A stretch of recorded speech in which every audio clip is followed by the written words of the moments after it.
O maior encobrimento de todos os tempos é o fato de que existe uma civilização de pessoas vivendo no centro da Terra, cujo nome de civilização é conhecido como Agartha. Isso pode ser difícil para alguns de vocês acreditarem. Eu sei que era para mim no início, no entanto, agora tenho um conhecimento absoluto da verdade disso. Para começar, os budistas, em sua teologia, acreditam fervorosamente em sua existência. Eles acreditam que seja uma raça de super-homens e mulheres que ocasionalmente vêm à superfície para supervisionar o desenvolvimento da raça humana. Eles também acreditam que este mundo subterrâneo tem milhões de habitantes e muitas cidades, e sua capital é Shambhala. Acreditava-se que o mestre deste mundo deu ordens ao Dalai Lama do Tibete, que era seu representante terrestre. Suas mensagens estavam sendo transmitidas através de certos túneis secretos que ligavam este mundo interior a Tibete. O famoso canal russo, Nicholas Roerich, que era um canal para o mestre ascensionado, El Morya, afirmou que Lhasa, a capital do Tibete, estava conectada por um túnel com o interior da Terra, Shambhala. A entrada desse túnel era guardada por lamas que juravam o segredo. Acreditava-se que um túnel semelhante conectava as câmaras secretas na base da grande pirâmide de Gizé e Agartha. O épico indiano, o Ramayana e o Bhagavad Gita são os dois textos mais famosos da Índia. O Ramayana conta a história do grande Avatar Rama. O Bhagavad Gita conta a história de Krishna. O Ramayana descreve Rama como um emissário de Agartha, que chegou em um veículo aéreo. Isso é bastante extraordinário, pois ambas as religiões budista e hindu se referem separadamente a Agartha. A primeira evidência científica pública ocorreu em 1947, quando o contra-almirante Richard Byrd, da Marinha dos Estados Unidos, voou diretamente para o Polo Norte e, em vez de passar por cima do polo, entrou na Terra interior. Em seu diário com outras testemunhas, ele conta que entrou no interior oculto da Terra e percorreu 1.700 milhas sobre montanhas, lagos, rios, vegetação verde e vida animal. Ele conta que viu animais monstruosos parecidos com o mamute da antiguidade movendo-se pela vegetação rasteira.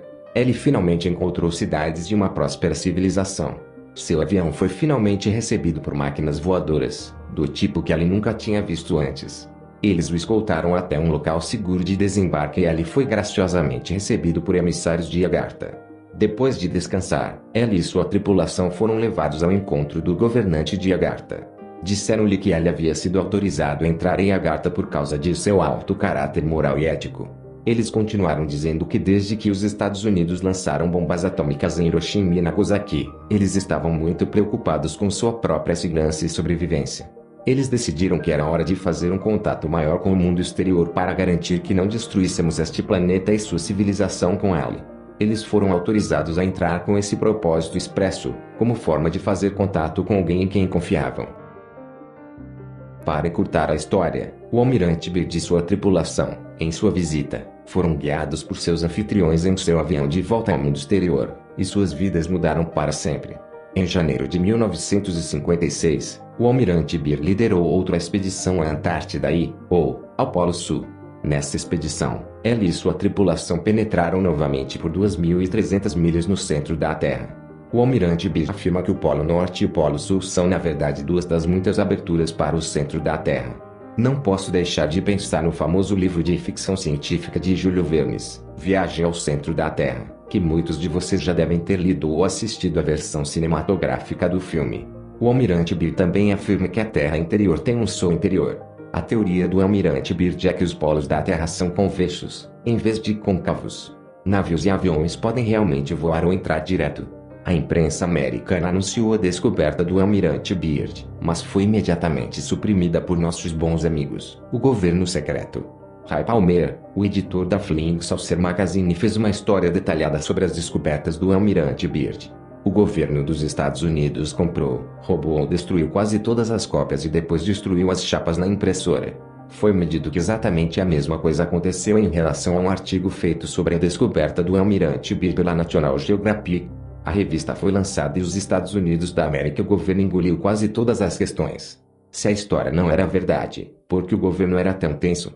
Outro fato interessante é que o governo dos Estados Unidos não permite que aviões sobrevoem os polos. Todos os voos são direcionados para contornar os polos, e qualquer piloto de linha aérea que voe nessas áreas lhe dirá isso.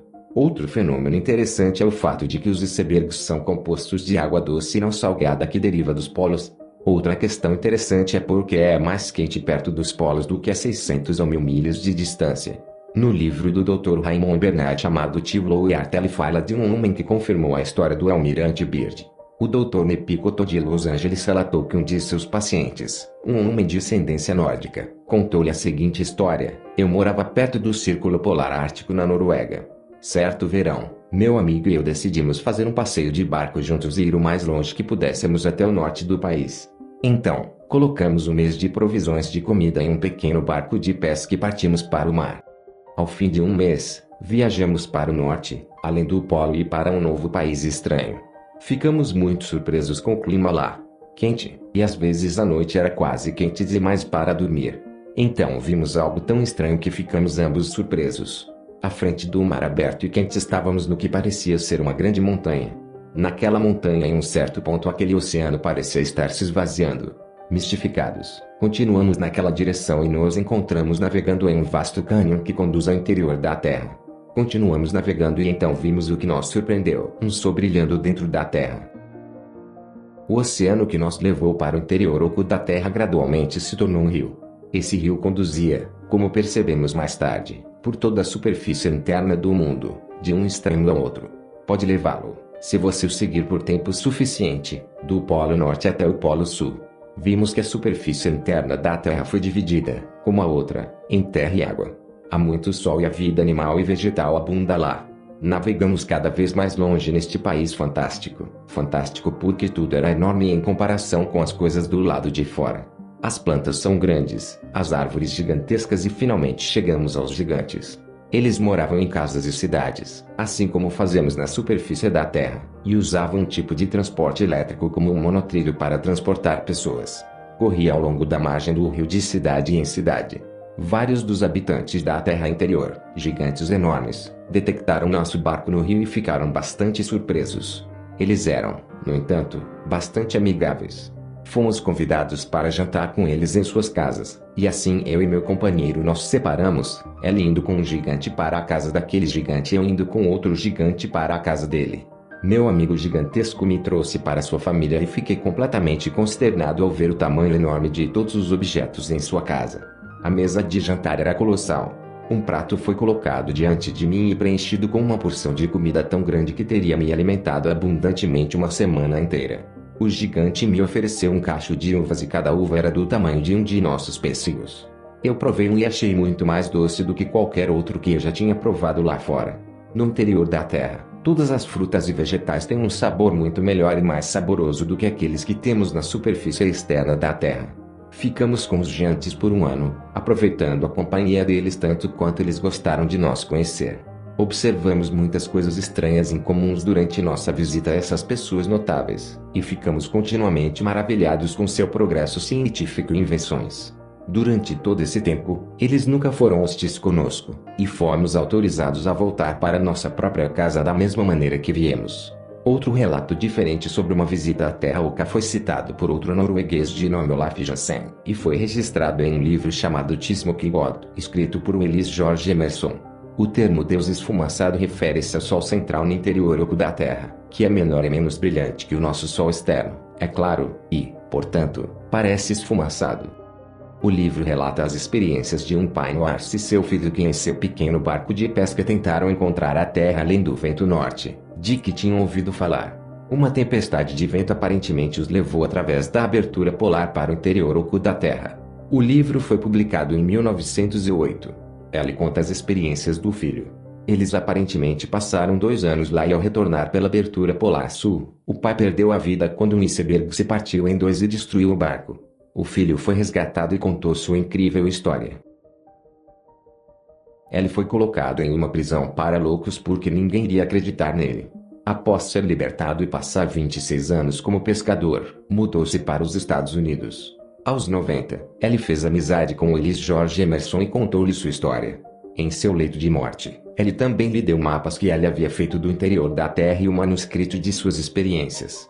O livro, Tismokigod, conta suas experiências. O texto completo de Tismokigod está disponível perto do final deste documento, precedendo as comunicações mais recentes da Inner Art feitas através de Diane Robbins em seus 2 livros da Inner Art. No livro ele disse que as pessoas vivem de 400 a 800 anos e são altamente avançadas em ciência.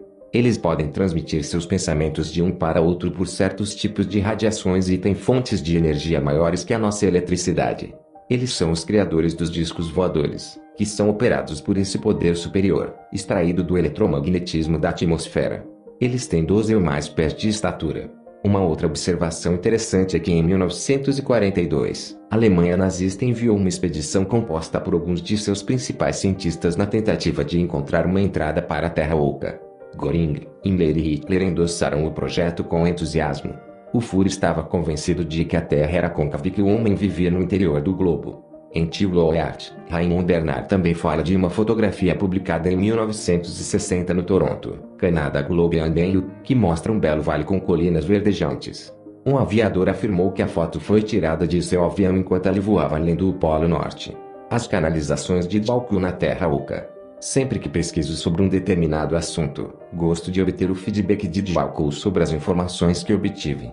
Ao compartilhar com ela o que eu compartilhei com você neste livro, ele teve várias coisas interessantes a acrescentar. Primeiro, ele confirmou que o almirante Beard, de fato, viajou para a Terra interior como disse que fez. Ele disse que existe um Sol no interior da Terra, mas é diferente do nosso Sol exterior. Ele disse que a aurora boreal não foi causada pelo Sol da Terra interior, mas por uma fonte de luz diferente. Ele disse que a abertura nos polos era muito ampla e que navios e aviões podem voar para dentro dela, porém ela é naturalmente protegida por algum tipo de campo de energia. As pessoas podem encontrá-los se realmente o procurarem, no entanto, é um pouco camuflado por esse campo de energia.